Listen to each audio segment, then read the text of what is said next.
Extreme Carnage Scream One Shot was published 2 days ago with this impressive cover showing Scream, the terrifying female Carnage.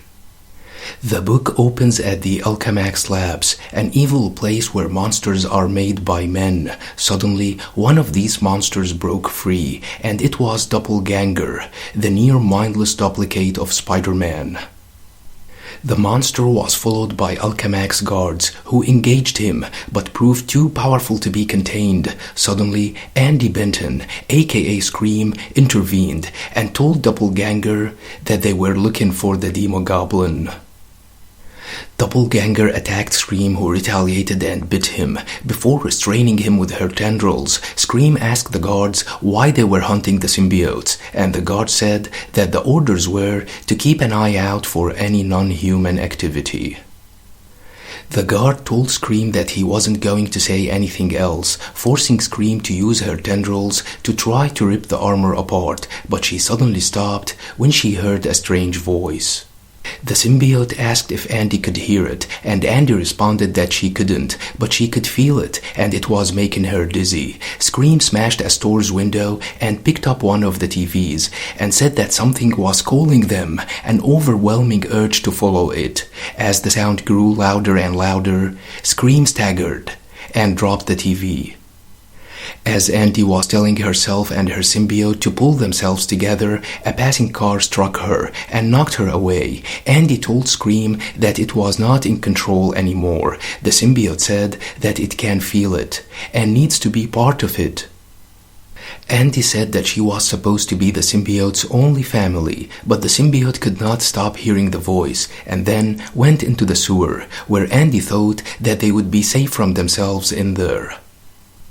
Andy told Scream that it should fight and resist this voice, but the symbiote separated from Andy and seemingly disappeared. Andy then realized that she wasn't really in a sewer, then heard a terrifying voice. Carnage appeared and told Andy that she was exactly where he wanted her to be, in her own head. Andy was shocked to see Carnage, who said that Null used to rule this place, and now Eddie Brock thinks he does. But Carnage was there first and made it his home while he was waiting for the storm to blow over. Brock thought that he would finish Carnage, but deep down, they all know that Carnage never dies. Andy then called for Scream's help, but Carnage contained her, saying that Scream can't help her anymore. He then told her to remain silent while he talked with Scream. Andy tried to call the symbiote again, but Carnage stitched her mouth shut. Carnage told Scream that it was forced into this existence along with the other symbiotes against their own will, but he was planning a family reunion, and Scream was the first guest, telling her to scream for him. Corrupted by Carnage's will and under his control, Scream smashed her way out of the sewers, but was immediately attacked by the Alchemax guards. Scream, however, easily overpowered them and took them down, one after the other. The symbiote used its powerful tendrils to pierce through the armors and kill the guards inside. Back in her mindscape, Andy told Scream that it was killing the people and urged her to fight Carnage's control. Scream, however, said that the call is undeniable and that their family is reaching out for them. Andy, however, told Scream that this is not how it should treat family, her real family. Scream said that Carnage was their one true family. Before squeezing Andy in her cage, Andy told Scream that it was suffocating her and told her to stop. With her eyes blazing with hellfire, Andy activated the Hell Mark, which manifested both in the hive mind and on Scream's chest in the real world.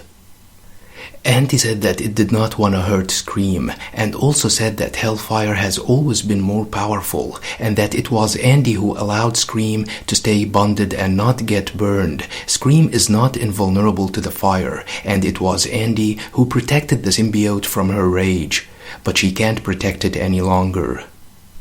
Andy then regained control of her body and told Scream that they supported and protected each other, and that she thought that they would stay together forever, but Carnage told Scream that her host turned on her, and that they were never gonna work out.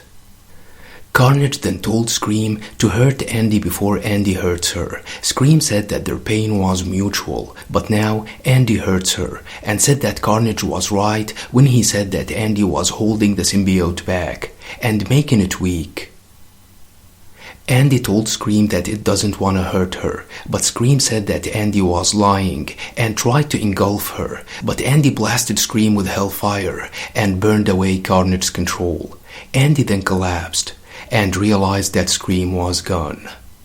She regretted what she did, and that was when the guard approached her to bring her in, but she blasted him with the hellfire, telling him not to come near them or touch them and to leave them alone. She then collapsed again, telling the guards to leave her alone.